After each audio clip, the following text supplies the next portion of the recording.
the incredible, the fantastic.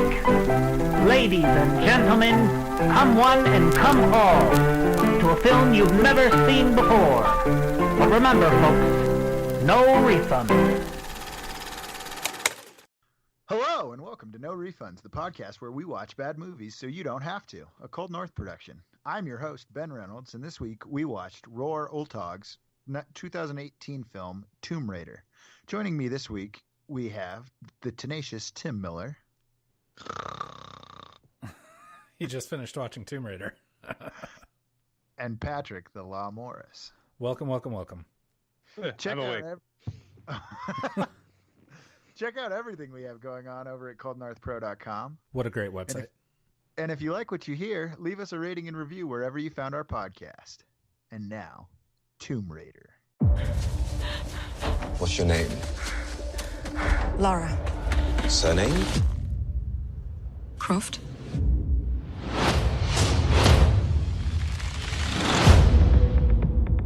Laura, your father's gone. You can pick up where he left off. I see so much of him in you. Brilliant. Hello, Sprout. If you're listening to this, then I must be dead. I found something. A tomb called the Mother of Death. If Trinity succeeds, our world is in danger. Promise me you will stop them. I promise.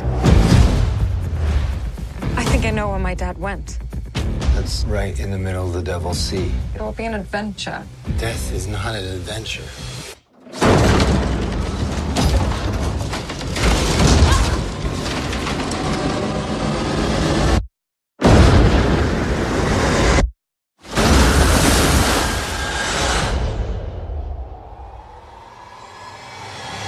You shouldn't have come here. But I'm glad that you did.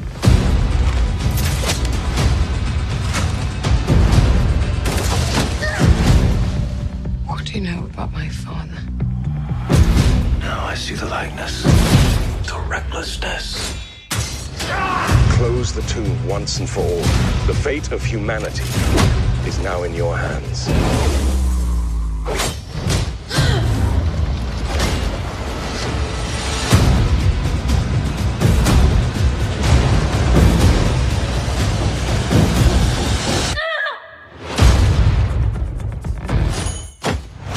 Can't be too careful these days. The world has gone bloody mad. I'll take two. Raiden Tombs. Raiden Tombs. Did they, though? Did they really? She definitely rated it too. So each week we will take a crack at writing the Google plot synopsis, and then we'll read what Google has, and we'll decide who did it best, us or Google. So as people may be starting to figure out, we each take a crack at writing the Google plot synopsis. I read them all, and then Pat and Tim try and guess which one's Google's. So let's start here. Lara Croft has felt lost in life since her father disappeared 7 years ago. When she discovers a message he left for her before his disappearance, a deadly chain of events is set in motion. Can Lara survive the challenges she'll face on the island of Yamatai? Then we go into the books. Then we go into the books. 7 years after her father mysteriously disappears in search of a mythological power off the coast of Japan, Lara Croft is finally ready to put any hope of a reunion to rest. Just as she is about to have him declared legally dead, she is put on the trail of a voyage of a lifetime. Lara teams up with a local man who shares a similar motivation, and together the two reach the mysterious unmapped island, only to discover they've bit off more than they can chew. Lara finds herself at odds with corporate greed, lost memories, and supernatural beings on her ultimate thrill ride as she attempts to thwart the sinister organization only known as Trinity. Then we have Lara Croft is the fiercely independent daughter of an eccentric adventurer who vanished years earlier. Hoping to solve the mystery of her father's disappearance, Croft embarks on a perilous journey to his last known destination. a fabled tomb on a mythical island that might be somewhere off the coast of Japan. The stakes couldn't be higher, as Lara must rely on her sharp mind, blind faith, and stubborn spirit to venture into the unknown.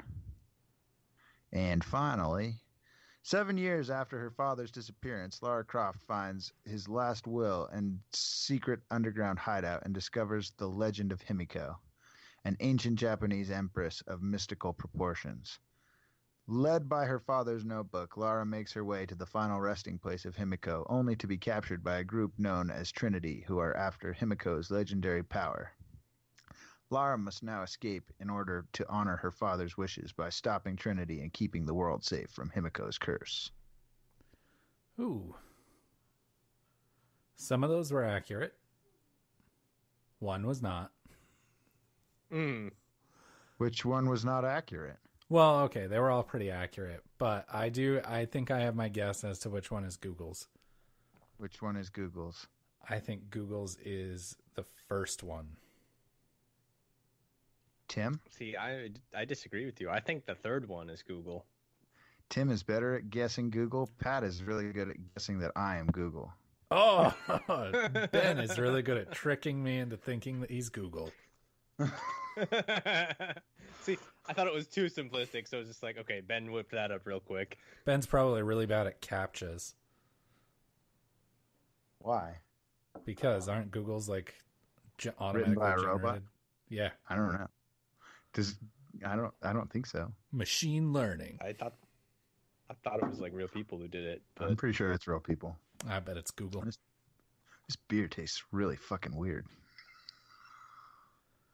All right, yeah. So yeah, Tim was right. Mine was the short one, and Google's was the Lara Croft is the fiercely independent daughter of an eccentric adventurer. Like that. As soon as I saw the eccentric adventurer, I was like, oh fuck, this is gonna give it away by having they're using a lot of big words. Yeah, that was kind of like the tip off. I was like, that doesn't sound like anything any of us would write. Oh, stupid Google's machine learning, writing big words. Yeah. I think it's funny that I've gotten Pat in the last two, though. That is pretty funny. I mean, you're doing well. Yeah, it's true. Pat wrote a book that didn't even make fully sense. Don't be hating. Just as she is about to have him declared legally dead, she is put on the trail of a voyage of a lifetime. Hey, it makes perfect sense. An opposite land of a voyage. I wouldn't change a thing. I tried to get Pat to even correct the grammar there because I was like, that grammatically that doesn't make sense. I was like, read it as change a thing. And then Tim used just Himiko a lot. She was very important. I didn't know that this was the Criticize Patrick and Tim Variety Hour. I'm just purely making commentary. I'm okay with it.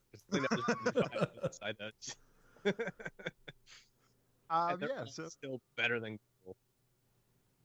They definitely. I think mine's really than Google too. Even.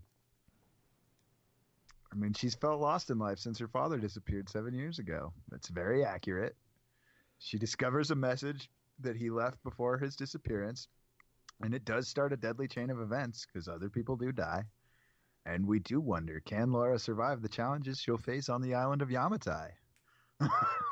That's true. Three of those.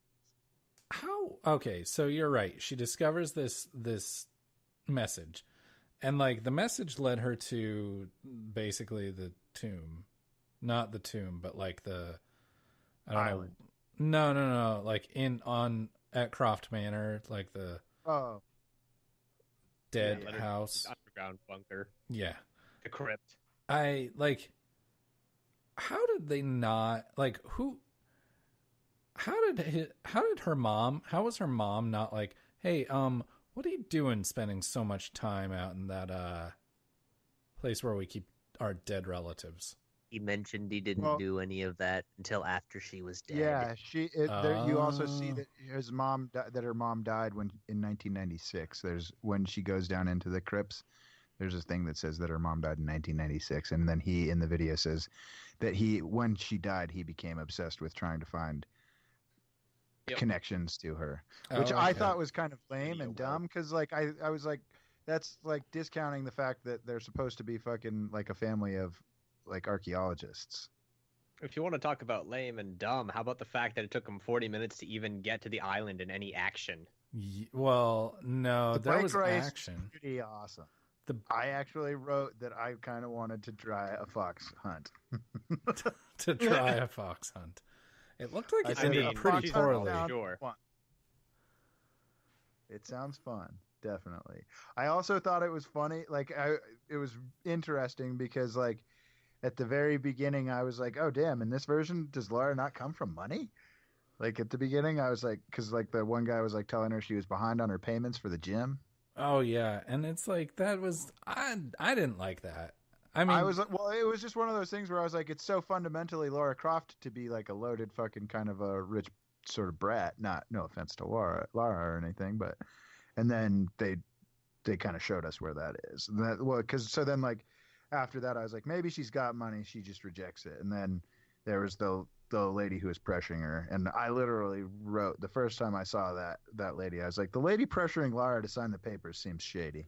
Well, so she's I immediately knew that she was evil, and Tim, I'm sure you did too, because she's in the games, and she's evil in the games.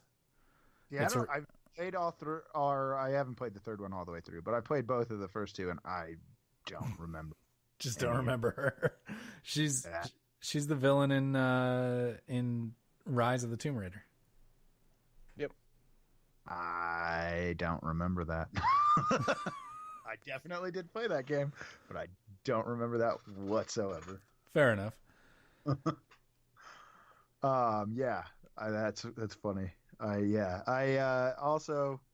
It's like the whole thing, like when it just started talking about Himiko, I was like, wasn't this one of the part of one of the recent Tomb Raider games? Yeah, it was this. I mean, this movie wasn't like beat for beat the same story as the 2013 Tomb Raider reboot, but it did loosely follow the same story, but they didn't include the best character, Jonah. Nah. Who's the fat like Samoan guy? Yeah. I remember him in the third game more. He played a really big role in the first game, and then his role was even bigger in the second game, and even bigger still in the third game. Like, he is a character that the audience of the new games has really gotten attached to. And they just, I mean, don't get me wrong, I liked Lou Ren. I thought he was really cool, but I wanted Jonah to be there. See, I don't know if I did like Lou Ren. I thought Lou Ren felt, well, it just felt underdeveloped. Very underdeveloped. That character. Yeah. Well, that's the whole movie. It's just, I don't know. We'll get there when we get to our questions. But like, I also felt like that the reveal about Trinity was too easy. Like, her dad just telling her about Trinity. I've actually, so it's funny that you say that it is so similar to the plot of the 2013 game, because I wrote that it feels like a video game plot that someone tried to directly turn into a movie. Yeah. And I think they that's left a big out problem. so much of the actual game that it was just like it felt shallow. Yeah, they left out so many of the story beats in the game that were like, okay, this is very much story, not game. And it's really weird that those were the parts that they chose to like leave out when they were so intent on. Ben, you mentioned like it felt a lot like a game, and like you even texted me about that, and I felt the exact same way as I was watching it. I was like, these action sequences are like, could so easily be a game, even to the point that like the scene where she's on the plane in the river, it's like that is straight out of the game. Yeah, no, I wrote lots of scenes feel like they're directly from a video game. But Like- and then I wrote Alicia looks like a badass though. The bike race, the chase on the docks, the jump onto the rusted plane. Like, Yeah. yeah, no, there was so much, like, even the freaking scene when she's like, when the boat is crashing and she has to do the like monkey bar things. Oh, and yeah. jump before the boat hits the rock. Like that, it all is just like a bunch of little like action sequences that feel like they're action sequences in a video game. Yeah, they're fun in a video game, but in a movie it's just like, this is pretty boring. Well, and that's, I mean, even the first fight in the beginning when she gets choked out in the very, very beginning, Yeah. when she gets choked out in the boxing ring, it's like, yeah, there's just so much of it that is just like, yeah, it just doesn't, it's not there quite. Well, I have some hilarious notes in here about how much I am attracted to Alicia Vikander. Yeah, And that's half of my notes too. So. Like, I literally have the note. Honestly, I might give both my nuts to be with Alicia Vikander. Tim, you mentioned that like they left out so much of the story of the game, which they totally did. They left out the entire cultist, like the cult that lived on the island, like the natives on the island that were in the game, just nowhere to be found in the movie. And it's like they were so eager to rush into the Trinity story, which really wasn't introduced until the second game. But it's like, why would they leave that out, but still make a point of like putting in the monkey bar scene as she's like you mentioned, Ben, as she's escaping the boat? I don't know. It just felt like they included too much game and not enough story. And it's like there was a lot of story in that game to like pluck out, and they just didn't. It felt to me like they watched the trailer, read the back of the box, and made a movie out of it. That's it. It didn't do anything else like related to the game. And I think the biggest problem with it, for me at least, was everybody seemed to know everything already. It was just exposition throughout of it. It didn't feel natural the way that we learned about things in this game. Movie. Jesus. And the other thing, so I was thinking about this, and one of the reasons that I thought it seemed like the movie didn't like they didn't set up the evil corporation at all for Trinity. And I was thinking about it, and I was like, well, that's pretty, like, a lot of the time video games do that. But like they'll just tell you, oh yeah, this corporation's evil, just go with it. But usually in movies they kind of set that up a little more, you know? Yeah. And this does not really set that up anymore. And so I wrote that it's funny because I realized that I'm more willing to accept like a bizarre evil corporation in a video game than I am in a movie. And I'm not 100% sure why I am. But I guess it's just because, like, the video game, you get to, like, play it out. And whereas, like, in a movie, you're kind of, like, you just have to, they do have to give you exposition, like you were saying, Tim. But unfortunately, this movie did not come up with any, it's just very generic exposition. Yeah. And so Ben, I think that, because I agree with you, I think the reason that we're more willing to accept that in a game is because we have something else to do besides engage in the story. So like I'm playing through Sekiro right now and I'm loving it. Like I was just telling Tim before we started that I think Sekiro is my favorite game I've played this year. And I really don't know much about the story. I don't care much about the story, but the gameplay is so good. Whereas in a movie, it's literally all you've got is the story. And if that's not engaging, if that's not like, then you've got nothing. And so the like, and I mean, I guess you have the visual spectacle of like Transformers, but the visual spectacle is much less engaging than an actual game and actual gameplay. And so I think the standard for storytelling in video games is inherently lower because it has other things that it can lean on. And maybe this is why all video game movies are bad. It could be. And, I mean, they're all It's very possible. terrible, except like I still have hope for Detective Pikachu, like hoping that one's good, but I wouldn't even necessarily, because Pokemon is so much more than a video game now. But Detective Pikachu is literally a game. Oh, I guess that's true. I'd forgotten about that. But to me, that doesn't feel as much. And that movie, like, it doesn't feel like as much of a video game movie as other video game movies do, because I think that that Detective Pikachu came out of the fact that it's just like the world of Pokemon is so robust already because of the amount of development that's gone into it, because of the fact that there's a card game, a video game, and and multiple, like, probably like 20 seasons of a TV show now, or something like that. Yeah, and I mean, about 20.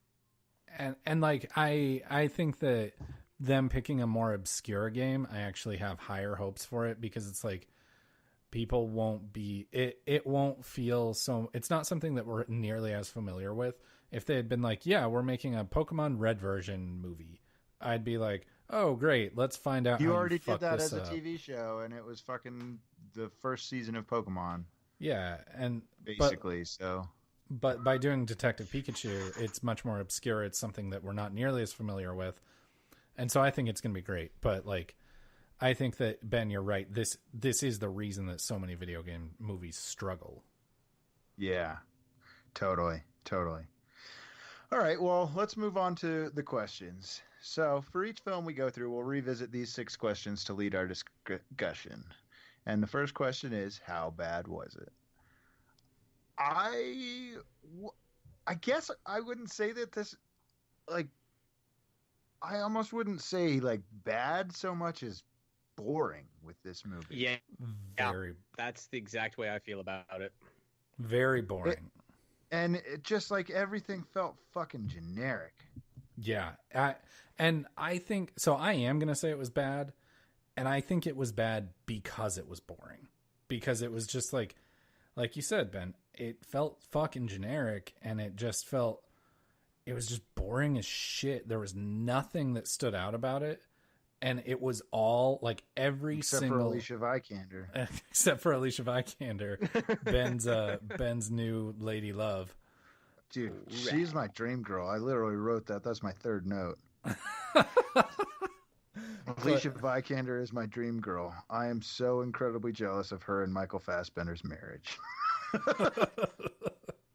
My next note is Hannah John Kamen is really pretty too. She's very exotic looking. Maybe your notes are just revealing that you're just lonely.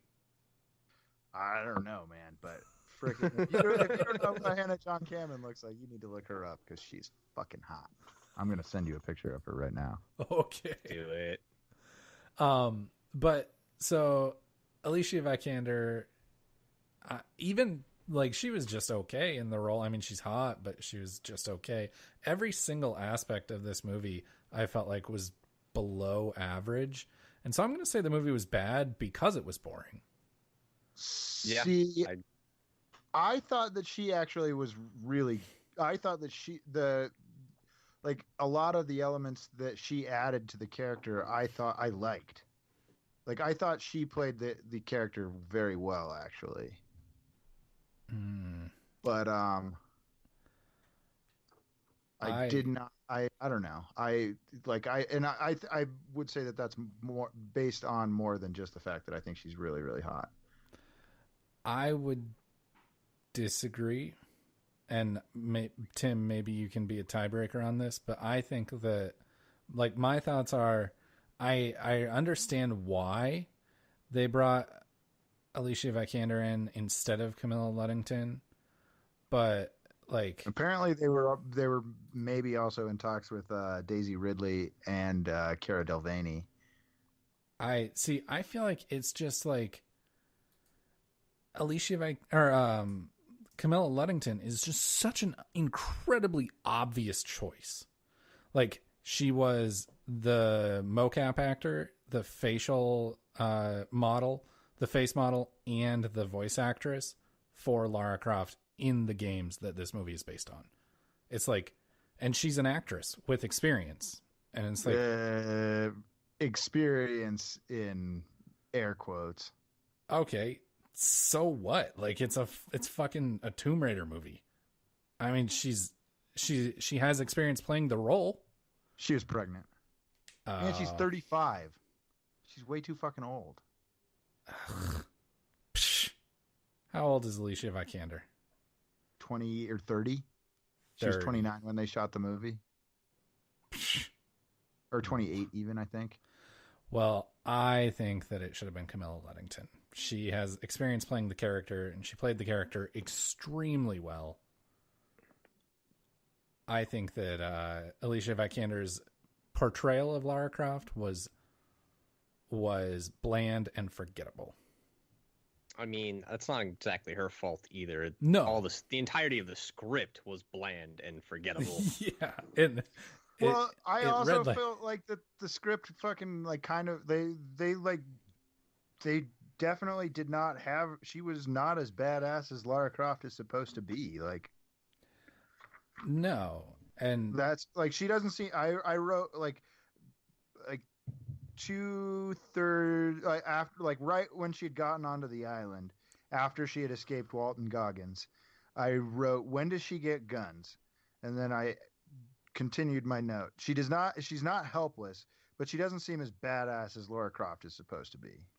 And I don't know. It was just one of those things where I felt like they just basically were making the movie happen to her. And I feel like Lara Croft is supposed to be more active in not just kind of be like along for the ride, sort of, I guess. Yeah, and her screams were really terrible.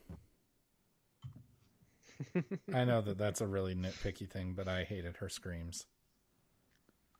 Yeah. Well, and so all right. Well, so yeah, we're clearly into the what made it bad, and well, wait, Tim, did you think it was bad, or did you think it was just bland? He said it was boring. It's boring. It's borderline bad. Like, I'm like in between the two of you. Like, I don't think I'm ever going to see this movie again. It just it was mind-numbing boring. I think I fell asleep twice and had to rewatch it because of it. God help me if I watch this movie again. Yeah, so it's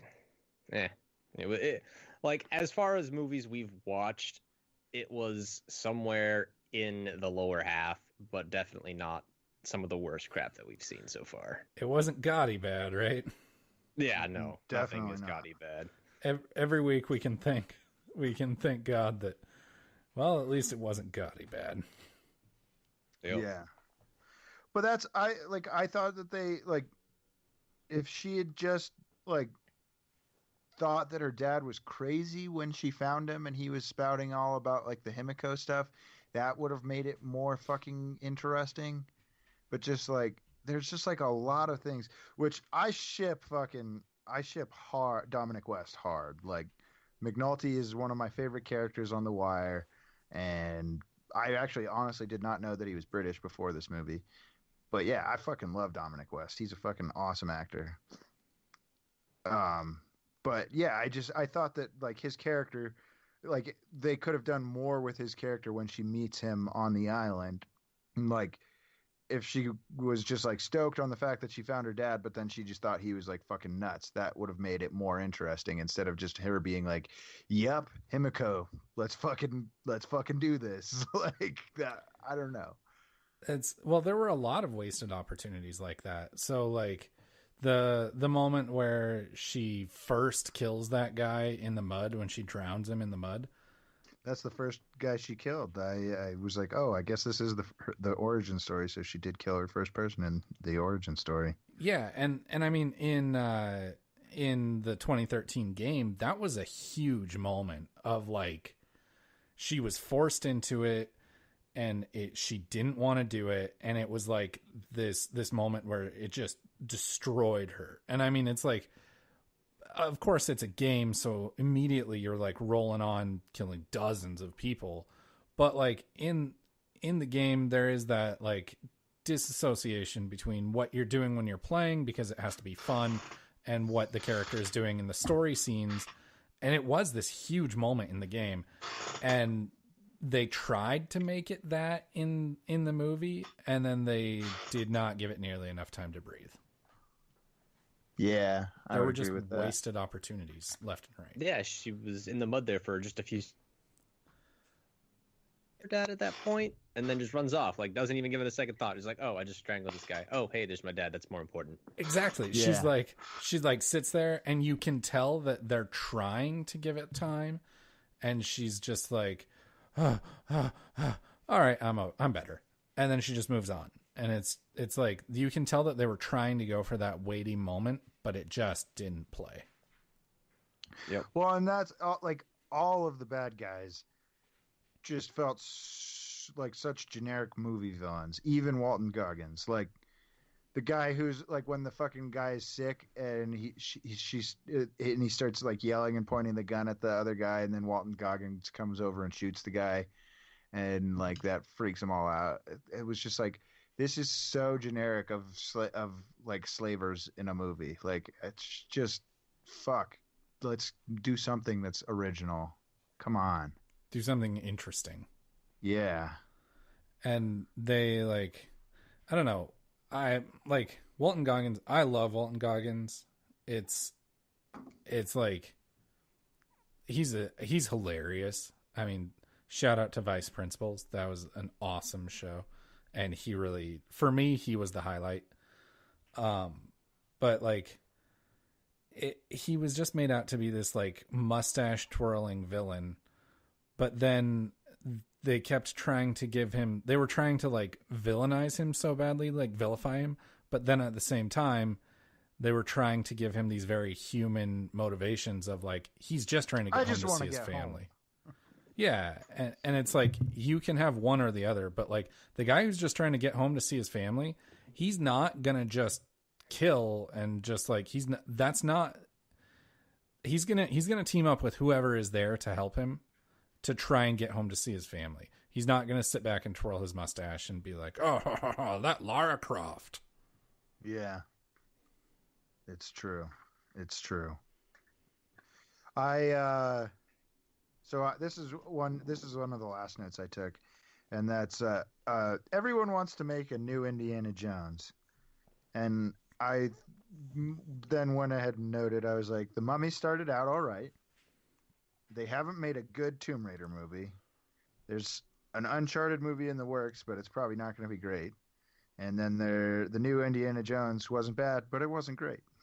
So it seems like nobody can really do this whole make a new Indiana Jones. And I wonder if that's partially because of video games too, because doing something like that is just way more interesting in a video game. Yeah, I mean, the Uncharted games are fantastic. Like, Ben, have you played all of them? Mm-hmm. And Tim, have you played all the Uncharted games? I've only made it through the first and then half of the second. Oh, okay. The Uncharted games do it so well. And yeah. And I mean, like, Tim, even with your limited experience, the first one is such a fantastic encapsulation of this is a great Indiana Jones game. I still think Indiana Jones and the Infernal Machine is a little bit better, but that's just me. We have an elitist here. So then, all right, two more notes that I had about why it's bad. I thought all the people helping, what was the captain dude's name? Vogel? The boat captain. Oh, Lou Ren. Lou Ren, yeah.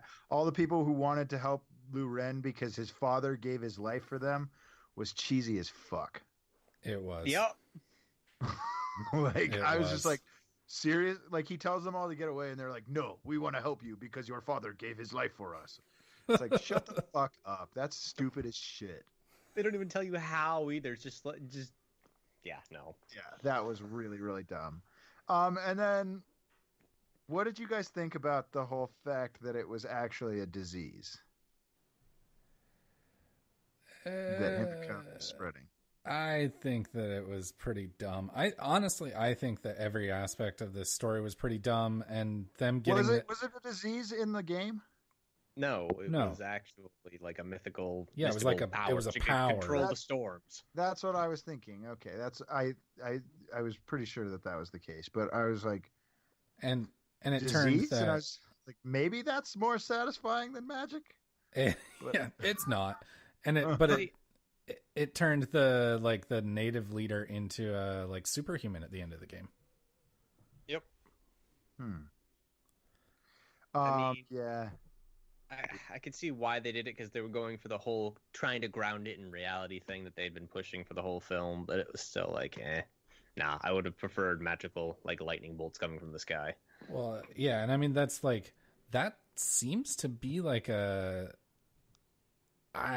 mean, okay, so maybe I'm wrong, but I personally think that Uncharted 1, 2, and 3, spoiler alert for all the Uncharted games. Sorry, Tim. But Uncharted 1, 2, and 3 all dealt with something supernatural. And I thought those were the far and away the most interesting. And it was like something to look forward to at the end of an Uncharted game. And then in Uncharted 4, when you get to Libertalia and it's just dead pirates and there's nothing supernatural about it, it's like, it's just treasure. It's like, well, this is a little bit of a letdown. But the other things from the other game end up not actually being supernatural. The Spaniards in the first game were definitely supernatural. Okay, but the little monster things in the second game were not. They were people in costumes. No, they were not. But then there were the guys that had been eating the sap of the Chintamani stone, and they were definitely supernatural. I don't remember that part, I guess, but and then, I just remember the little funny furry things that were wearing costumes. And then there was the remember the blue guys at the end in the jungle part? They were scary. But then vaguely. In the third one, it was kind of just a drug trip, but yeah, still scary. Yeah. I did like that they did some fan service with having her have the pick and the bow from the game, from the 2013 game. Yeah. And those are the iconic weapons from this trilogy of the games, because like for the fans. But then in the last scene, I'll take two. Yeah.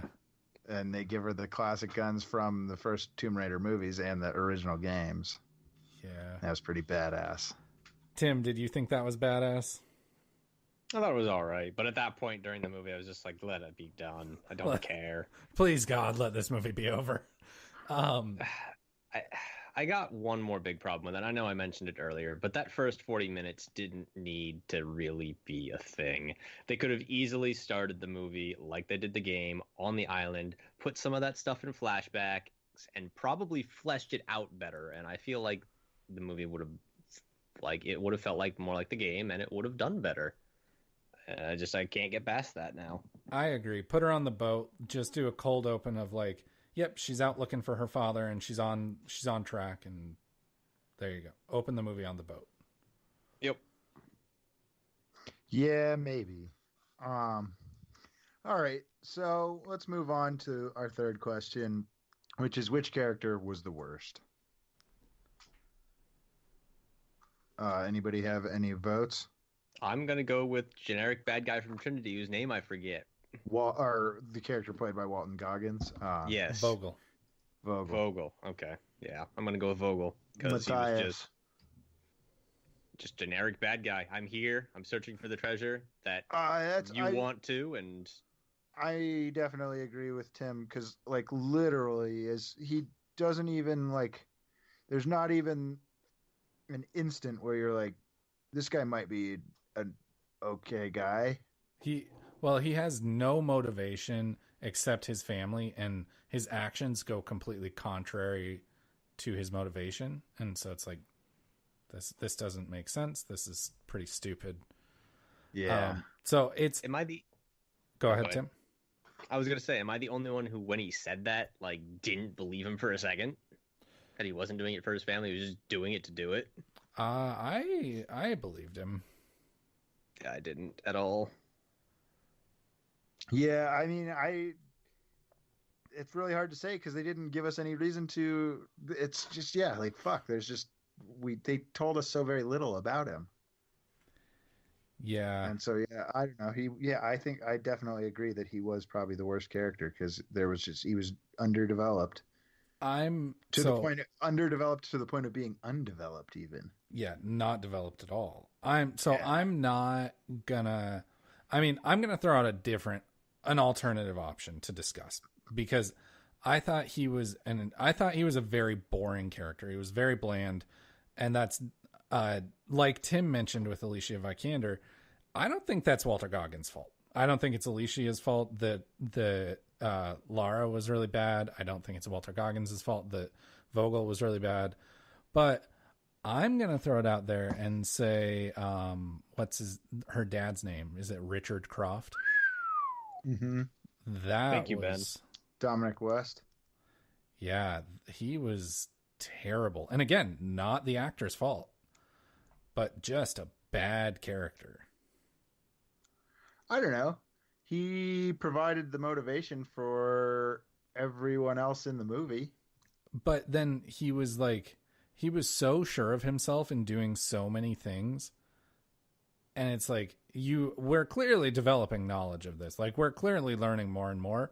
We clearly don't understand all of this. And you're just so set on things. And he would be set just immediately. Like, when he thinks he has the virus, he's like, Lara, I have the virus. I have to die. And it's like, dude, you could see it in his arm. Yeah, he but touched the guy.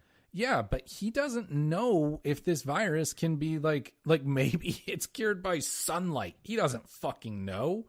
But he's just like, nope, that's it. I'm dead. And like, I mean, the dude had been there for 7 years. He had pretty much given up on life until 2 hours before when his daughter appeared. He was just very absolutist, and I thought it was unnecessary. And I thought he was an incredibly obnoxious character. But at the same time, I also don't have a problem voting for Vogel because Vogel was bad.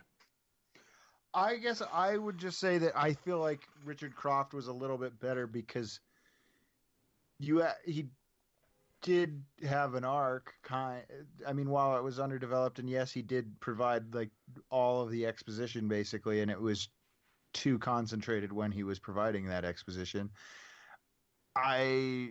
Vogel didn't even provide any exposition. That's true. And the only exposition that he provided was a lie when he said that he killed her dad. That's true. And then they didn't even really explain how Richard made him think that he killed him. Or if they did, I didn't pick up on it. Vogel was just barely a character at all. No, Vogel just mentions, like, I haven't seen you in 7 years. How did you survive? And then they never say anything about it. Yeah, that was just... Yeah, I thought it was just... Vogel was terrible. Yeah. All right, I'll give it to Vogel. I'll concede that one. So let's move on to which character was the best / most compelling. Definitely Himiko. That jump scare. That jump scare was nice. On point. It was nice. In all seriousness, though, it's really hard to say. I want to say it's Lou because he was like, yeah, okay, I'll do this. You convinced me to go find my dad. And then he like sticks around, keeps trying to help, even though he really has no business being there after she dragged him into this without telling him much about it. And he just seemed like an all-around good guy. I mean, he does learn in the end that his father's dead, but he kind of saves all those people. So, yeah, like I'm making a very vague argument because it's really hard to choose anybody in this, to be honest.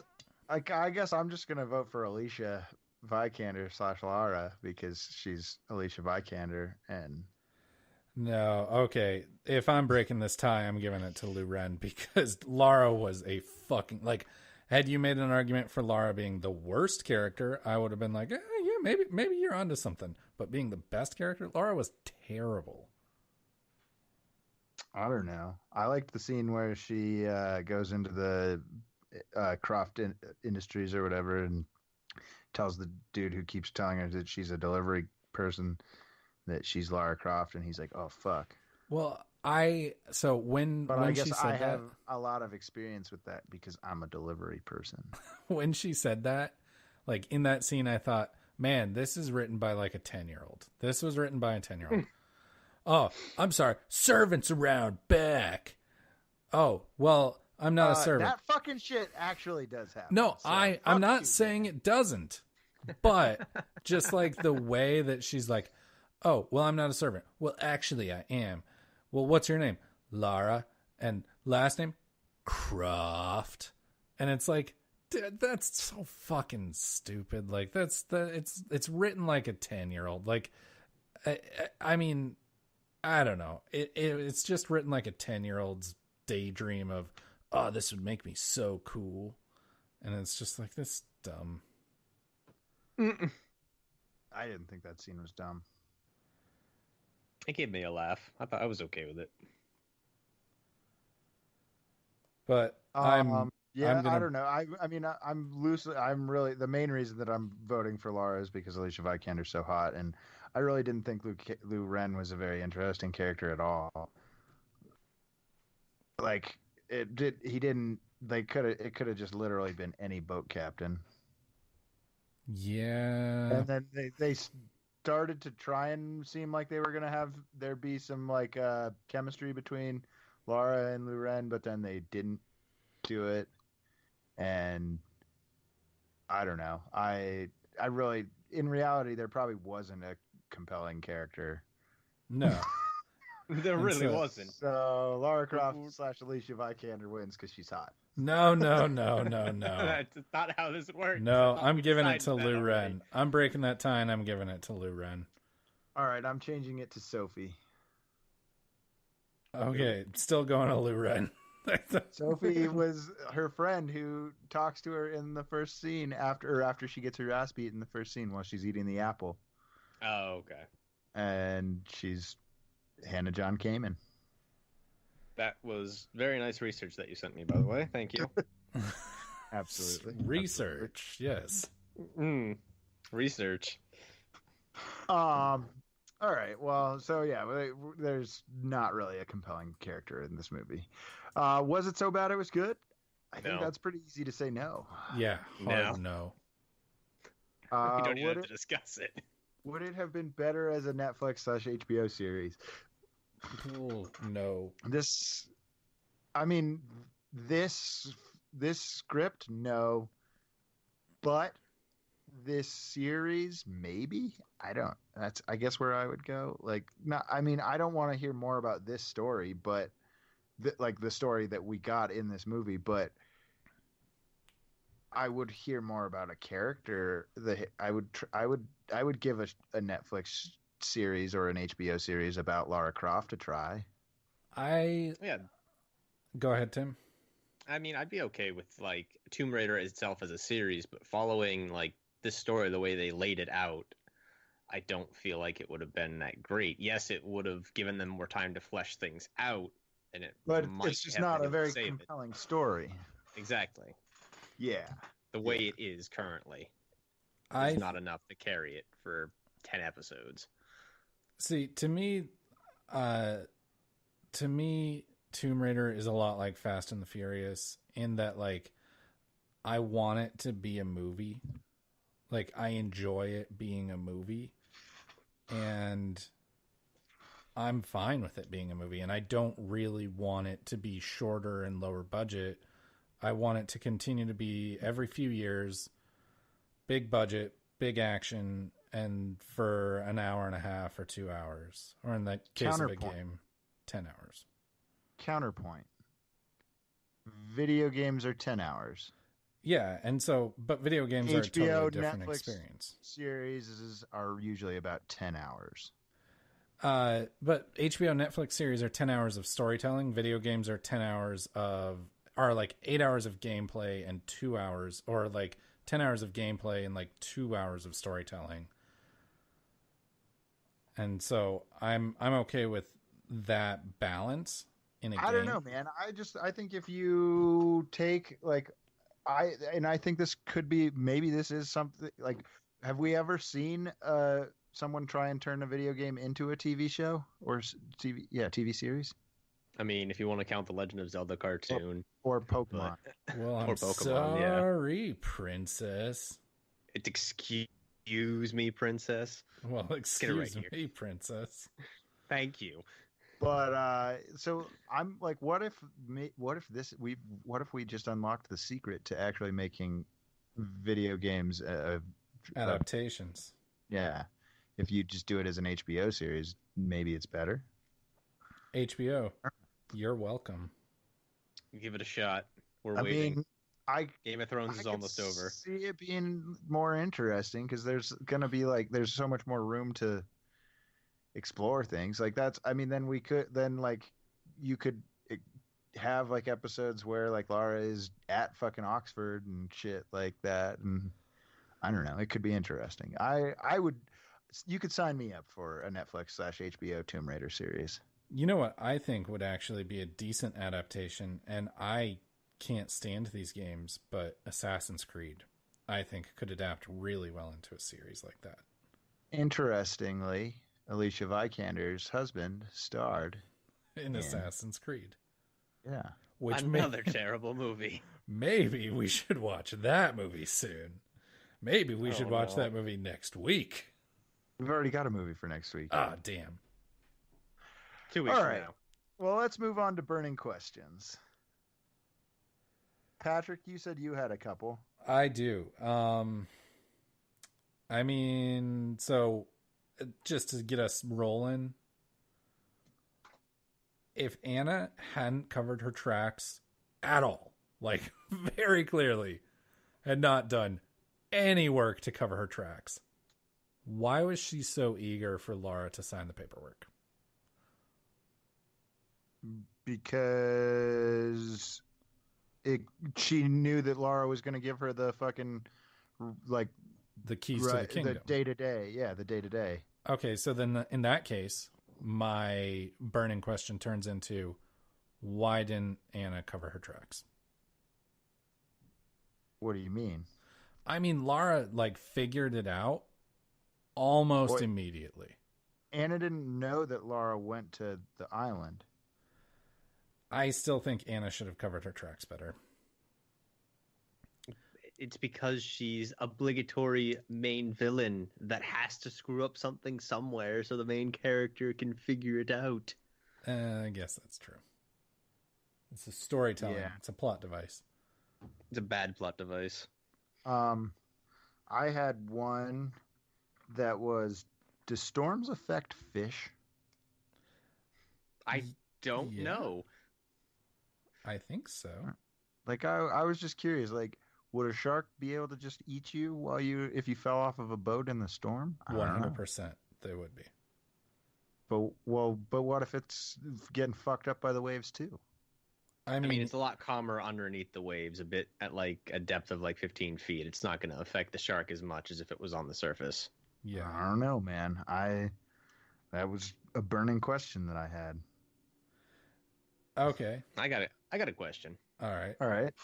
Why didn't we see Vikander at least a little bit naked? That's a good question, because historically Lara gets naked in a lot of Tomb Raider stuff. This is very true. Which actually, Tim, that's a really good lead into one of my questions. Which of the Tomb Raider series is this based on? Because it's very obviously, like, the story is very much in line with the 2013 reboot game. She's got the axe, she's got the bow, all of that very iconic of the 2013 reboot game. But then also, you take a look at, if you take a look at the pistols are from the original games, and the Croft Manor is very obviously Croft Manor from the original games, not the new games. And so, Tim, you're right that why didn't she get naked? That would have been great. And she has a history of getting naked, both in the original series, but not so much in the new series. So which one is this based on? Well, I'm going to go ahead and answer Tim's question, and that's because it was only PG-13. Damn. Ruins everything. Where's the NC-17 cut? We can't even get some side boob. I mean, come on. It would be nice. It would be nice. Yeah, PG-13. The first Tomb Raider movie was PG-13, and she gets almost naked in that one. Never seen it. You should. It's not worth a watch. No, it is. It is not. Maybe that scene, but like nothing else. Fair enough. So I had one, and this was when they were on the island, and my question was, is the tomb a metaphor for Lara's vagina? Is she celibate? We don't know. Maybe But they the should way- have explored that in her character. The way Richard was talking about the tomb, it made it seem like it might have been a metaphor for her vagina. I mean, she did seem like the first woman that had been there in 7 years. So, God. Oh, man. All right. Is Vogel really a bad guy, or is he just caught between Trinity and the Crofts? He's definitely a bad guy. He just walked up and shot that sick guy in the head. Just trying to get back to his family. Yep. I mean, if you weren't bad, you wouldn't just walk up and shoot somebody in the head just because they were sick. Just trying to get to your family. Fair enough. Any other burning questions? Let me check my list. Oh, when Vogel and Lara are fighting, and Lara has Vogel in the Hell's Gate hold. Why? She really liked headlocks. She did. And she had his arm like in front of him, and she had it in the Hell's Gate like the Undertaker does. And it's like, okay, the Undertaker won WrestleMania 21 years in a row, right? Because the WWE writers don't wrote it that way. We're sticking to kayfabe. And so the Undertaker won WrestleMania 21 years in a row. And then he did the Hell's Gate on Brock Lesnar. And you know what Brock Lesnar did? He picked the Undertaker up while in Hell's Gate and just slammed him down on his back. And Brock Lesnar won. He beat the Undertaker at WrestleMania. And so why didn't Vogel just do that to Lara? Clearly, he was a weak little shit. Clearly, Vogel did not watch WrestleMania 30. Well, yeah, he was stuck on the fucking island. Fuck, you're right. They don't have pay-per-view on the island. I think you just answered your own God question. damn. Congratulations. Ben had a hard answer to that question. Yeah, it was an easy one. They don't have pay-per-view on the island. Exactly. He only had a fucking satellite phone. He could have had someone he could have just FaceTimed someone and been like, hey, just point the phone at the screen. I really need to watch Undertaker because that was not an iPhone straight. that he had. That was a satellite phone. That was just that was like a straight up like ghetto ass satellite phone. That was a Nokia on steroids. I could say something about how FaceTime is technically an open source platform, but I'm not going to. That phone didn't even look like it had like a good enough display to have like a video display. Fair enough. Also, was FaceTime even around in 2012? Yeah. When they would have supposedly crashed? Yeah. Yeah. Was it really? Yep. 2011. All right. Any other burning questions? I have none. All right. Let's move on to forgettable bullshit we found on Wikipedia and sometimes IMDb. The best part is that sometimes IMDb. Because the trivia section on IMDb is just wonderful. Well, there was not a lot about this movie, and so I definitely found a good part of what I found in there. So, yeah. Nice. Thanks, IMDb. All right, so let's start out where we start each week in forgettable bullshit and say the box office stuff. So the budget for this film was $94 million. Opening weekend in the USA, it did 23.6 million, so didn't have a great opening weekend in the USA. Gross in the USA, it did 57.4 million, so still not great. Here's where it earned its upcoming sequel. It did 273.3 million worldwide. Total? Damn. Yeah. On a $94 million budget? Yep. That's how you earn a sequel. That is how you get a sequel greenlit. That's amazing. That'll do it.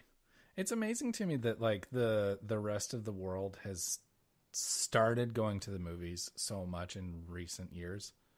But Americans have stopped going to the movies. Yeah. It's like it used to be you look at the breakdown and it was like half, if not more, of the worldwide gross was the United States.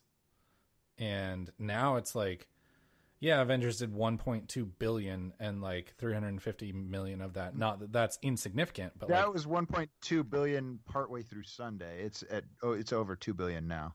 It's over 2 billion now? Yeah. Yeah. Jesus Christ. But like, yeah, Avengers did that much in its first weekend, but like a quarter of it was in the United States, whereas it used to be like half or more would be in the United States. Yeah. Well, I mean, you got to think, like, with today's technology, it's a lot easier to put these movies out in multiple different countries. Translate them and yeah. Exactly.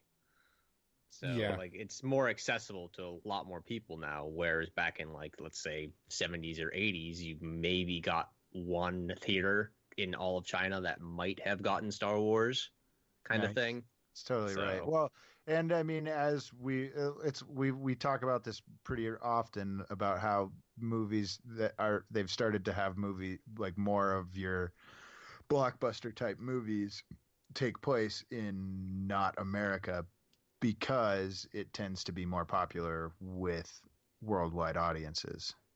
It's like Tokyo Drift and like all of those movies, like how we talked about how that movie took place in the Asian market and it killed in Asia. And that's true.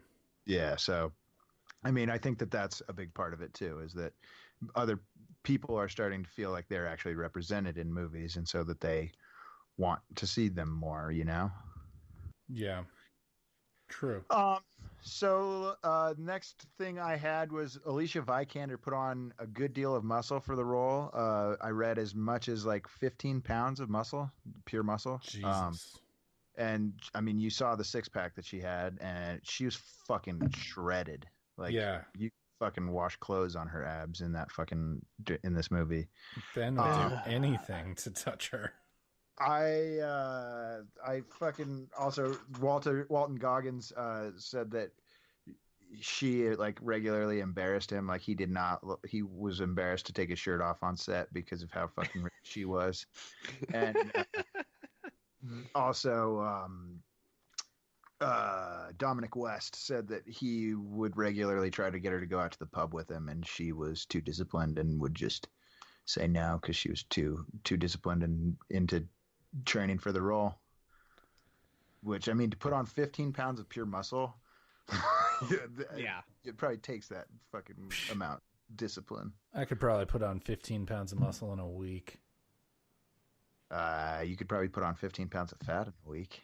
Yeah, okay, that's what I was thinking. Then you could get that new plastic surgery process where you get your fat shaped into abs. Oh, so I could do it in a week. Yeah, it's a thing. Just a lot of eating and a surgery. Yeah, exactly. Actually, the surgery would take more than a week, but I'm pretty sure you have to wear like a fucking basically like a fucking corset that just like fucking holds these etchings into place in your stomach that are these fake muscles, and you have to wear that for like 3 weeks or some shit like that. It sounds pretty terribly painful and awful. And it's one of those things where it's like, God, why would you? If like, I don't know if that maybe going to the gym would actually be better. I don't know. Yeah, that's gross. Yeah. So the next thing I found was that this is currently the highest rated video game adaptation on Rotten Tomatoes. I thought that was interesting. I think that speaks largely to, I'm not sure if that says Good things about the movie or bad things about the genre? Probably bad things about the genre, because this movie is not very good. What was the score on Rotten Tomatoes? It didn't cite that. It just said that it was currently the highest rated video game adaptation on Rotten Tomatoes. Okay. I did not find that out. Like I said, it's forgettable bullshit, so I didn't like go very far into it. That's right. I would be disappointed if you did. It got a 51 on Rotten Tomatoes. Yeah, 51% from critics, 56% from audiences. Well, Google said 88% of people liked this movie, so.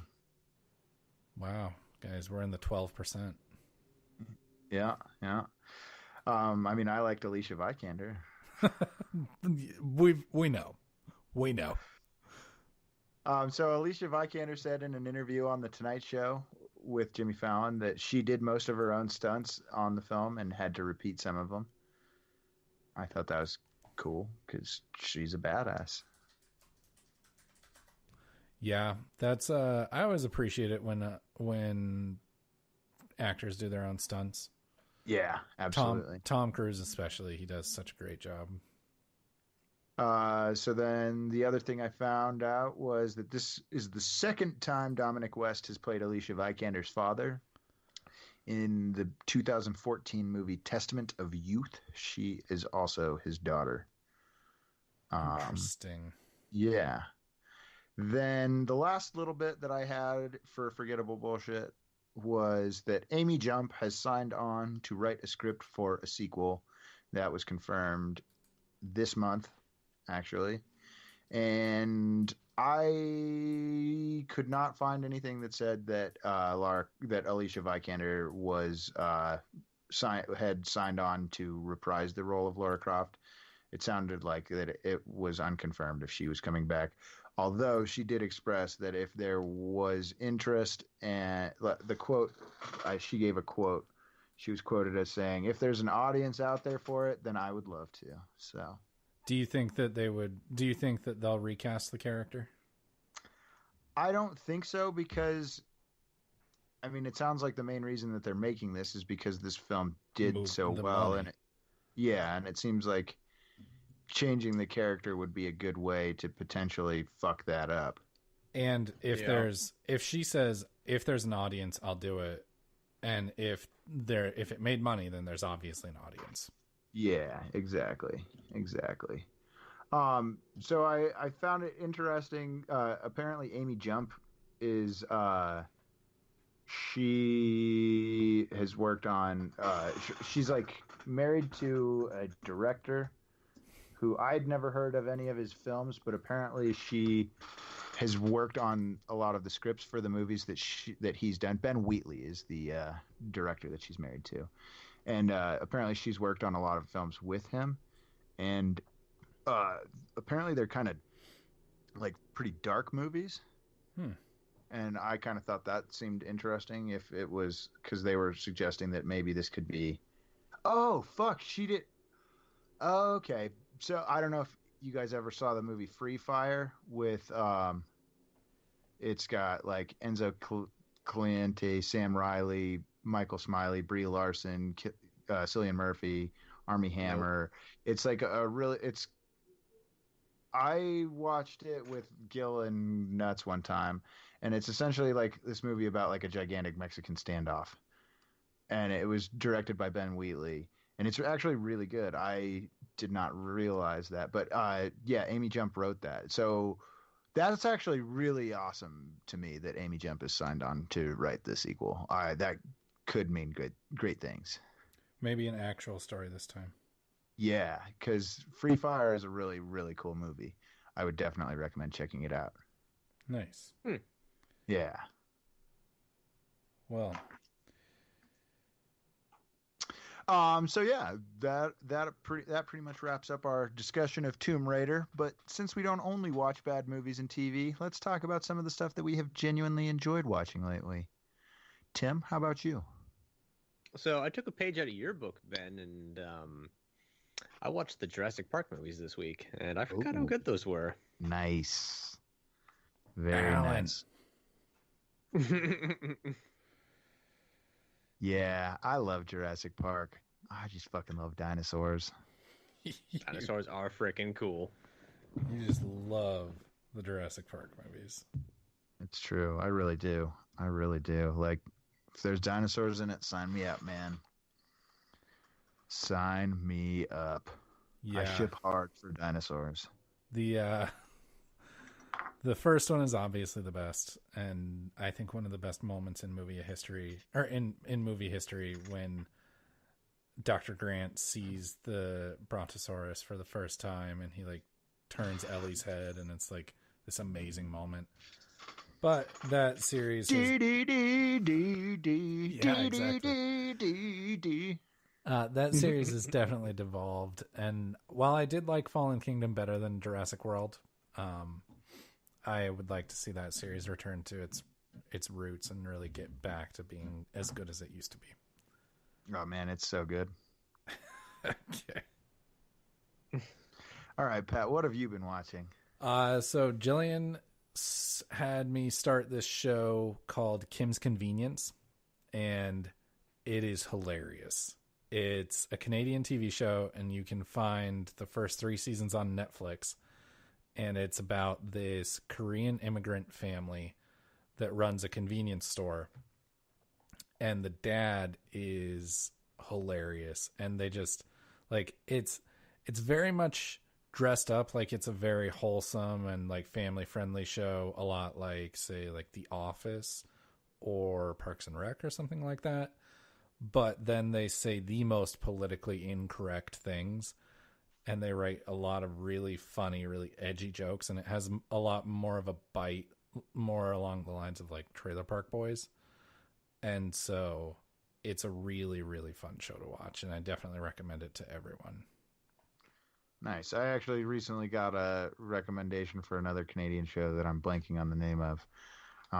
Shit Creek. No, it's not that one. Okay. But me personally, I have been watching Veep on HBO. Such a good Veep show. Veep is great. I'm glad it's back. This season is shaping up to be very, very good. It's just fun to be back in this world with these characters. It's hilarious that Dan and Selena are banging now. Oh God, no spoilers. Oh man, there's just funny. so much good stuff. It's a world that's really fun to be back in, and especially with where our political climate is now. It's like it's fun to take something less seriously. Yeah, exactly. Well, and it almost does feel real. Yeah. Sadly. Yeah. Sadly. Yeah, definitely.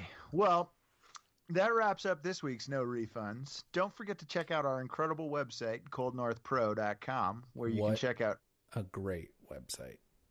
You can check out everything we do all in one place.